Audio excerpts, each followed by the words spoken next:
Thank you, Senator Collins, for that thoughtful statement. And I'm sure whether it's at this particular meeting, appropriations, or others, you'll be watching out for the budgets of NIH, DHS, and others that may be recipients on the panel. Absolutely. Thank you. That's your record, I know.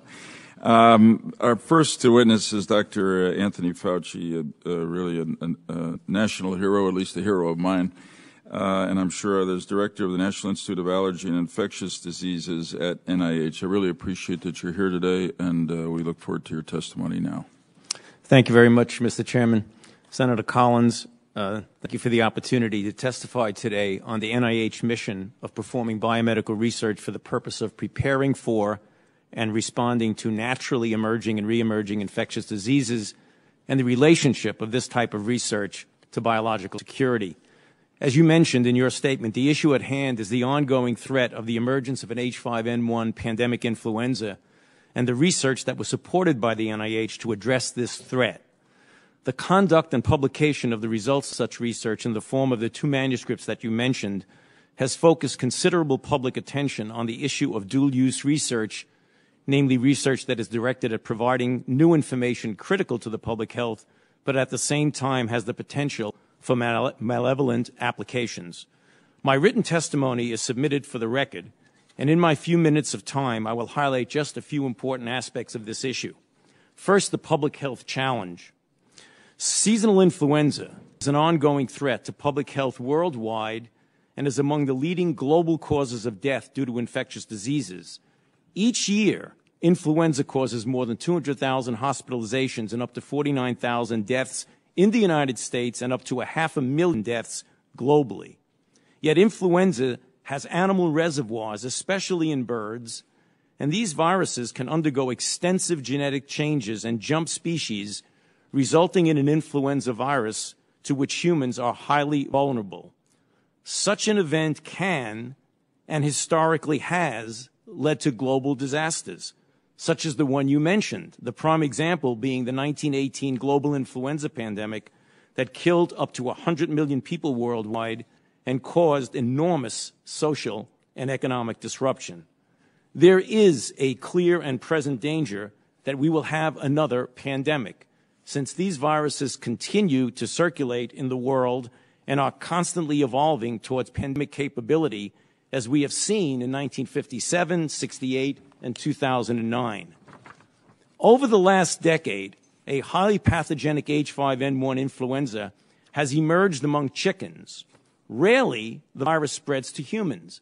Since 2003, approximately 600 confirmed cases have occurred in humans in more than a dozen countries shown in red on this poster. Nearly 60% of those reported cases have resulted in death. Should the virus mutate to transmit more efficiently to and among people, a widespread influenza pandemic could ensue.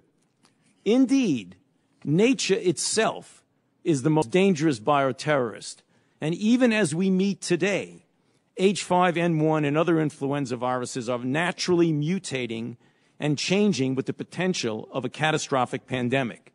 This is not a theoretical danger. It is a real danger. For decades, NIH has supported basic influenza research included on transmissibility, host adaptation, and virulence. The goal is to anticipate what the virus is continually trying to do on its own in the wild and to prepare for it. Such goals were pursued by the NIH-funded scientists Kawaoka and Fauci and could have important positive implications for pandemic influenza prediction, prevention, diagnosis, and treatment. Kawaoka and Fauci constructed variants of H5N1 avian influenza in order to identify which genetic mutations might alter the transmissibility of the virus. In their studies, they employed a standard influenza animal model, namely the ferret. This slide shows the basic design of the experiments in which the virus was modified to allow for aerosol transmission from one ferret to another. I might point out that one of the causes of the public misunderstanding was the widespread belief that the virus that was transmitted by aerosol from one ferret to another actually killed the ferrets. when in fact that was not the case. We feel that these studies provide critical information, and it was important to determine if H5N1 virus that has this enhanced transmissibility would remain sensitive to existing anti-influenza drugs and vaccines. In addition, and importantly, knowledge of the genetic mutations that facilitate transmission may be critical for global surveillance of emerging influenza viruses. Yet, since transmissibility of a virulence virus was increased, this constitutes dual-use research of concern, or DIRC, which is shown on this poster. If a particular research experiment is identified as DIRC, that designation does not necessarily mean that such research should not be published, nor that it should even be prohibited in the first place. However, it does call for us, as you mentioned, to balance carefully the benefit of the research to the public health, the biosafety and biosecurity conditions under which the research is conducted, and the potential risk that the knowledge gained from such research might fall into the hands of those with ill intent. In this regard, the National Science Advisory Board for Biosecurity, or NSABB, was asked to advise the United States government on the publication of these manuscripts. You will hear in detail from Dr. Keim, the chair of that group, about the board's deliberations.